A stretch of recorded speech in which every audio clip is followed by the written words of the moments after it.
tepat tanggal 17 Agustus di hari Jumat itu tahun 1945 jam 10 pagi di Jalan Pegangsaan Timur. Jangan lupakan nomor 56. Nomor itu penting karena menunjukkan satu tempat tertentu. Kalau cuma jalannya saja berarti maaf ya, proklamasi berlangsung di jalan. Ini ada nomornya. Nomor itu menunjukkan kedudukan tempat. Ini jalan apa namanya Pak?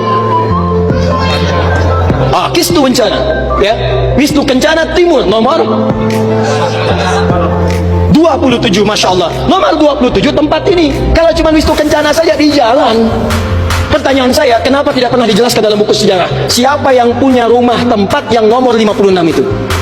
Jalan Pegangsaan Timur nomor 56. Rumah siapa nomor 56 itu? Ternyata itu rumah seorang pengusaha Muslim keturunan Yaman yang sangat cinta dengan negara kesatuan Republik Indonesia ini. Beliau mewakafkan rumahnya untuk kemerdekaan bangsa Indonesia. Namanya Syekh Faraj bin Marta. Mewakafkan rumahnya untuk proklamasi kemerdekaan Republik Indonesia. Insinyur Soekarno datang ke situ dalam keadaan masih lemas, ada kemudian penyakit dalam tubuhnya, maka diberikan oleh beliau madu Yaman di malam harinya. Siang-siangnya sudah fresh, dalam keadaan yang baik, maka digelorakanlah kemudian di sampingnya ada Bung Hatta, proklamasi sampai dengan ujungnya. Teman-teman, proklamasi 17 Agustus tahun 1945 itu memiliki saham yang kuat dari pertemuan-pertemuan dan perjuangan para ulama. Karena itulah teriakan takbir yang digelorakan oleh Bung Tomo dari Surabaya itu, Allahu Akbar, Allahu Akbar. Terjemahan takbir itu kalau diterjemahkan dalam bahasa Indonesia adalah Allah yang Maha Besar, Allah yang Maha Kuasa. Kalimat Allah yang Maha Kuasa itu Negara Kesatuan Republik Indonesia mengapresiasi dan menanamkan dalam undang-undangnya. Baca pembukaan Undang-Undang Dasar.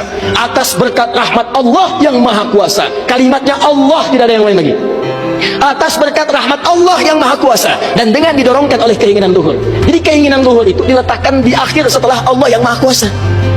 Karena dari dulu itu memang punya keinginan luhur, pengen merdeka, tapi belum dapat. Siapa kemudian yang mempercepat keinginan luhur itu? Allah yang Maha Kuasa. Atas berkat rahmat Allah yang Maha Kuasa dan dengan didorongkan oleh keinginan luhur, maka rakyat Indonesia menyatakan dengan ini kemerdekaannya. Dari situ kemudian jadikan sebagai sila dari 5 dasar sila ketuhanan itu. Ketuhanan yang Maha Esa, sila yang pertama. Siapa ketuhanan yang Maha Esa itu? Dalam pengertian kita, Esa artinya Ahad. Kul huwallahu ahad. Ditafsirkan kemudian dengan perlindungan dari negara, pasal 29 ayat 1 untuk dasar negaranya. Negara berdasar atas ketuhanan yang Maha Esa. Karena itu kalau di bumi Indonesia ini ada orang-orang yang anti Tuhan, ada orang-orang yang menolak ketuhanan, sesungguhnya dia sedang melanggar undang-undang. Dan pasal 29 ayat 2-nya, negara menjamin kita untuk menerapkan nilai-nilai ketuhanan dalam bentuk ibadah. Perhatikan bacaannya. Negara menjamin kemerdekaan tiap-tiap penduduk untuk memeluk agamanya masing-masing dan beribadah menurut agama dan kepercayaannya itu. Bagi kita, pengajian adalah ibadah, sholat adalah ibadah, zakat adalah ibadah, taklim seperti ini adalah ibadah. Jadi taklim pun dilindungi oleh undang-undang, taklim pun didukung oleh negara, dan kalimat takbir pun itu adalah kalimat takbir yang tertulis dalam undang-undang dasar kita. Jadi kalau ada anak bangsa yang anti dengan kalimat takbir, itu artinya anak bangsa yang tidak mengenal perjuangan nenek moyang kita yang telah mewujudkan negara kesatuan Republik Indonesia. Takbir.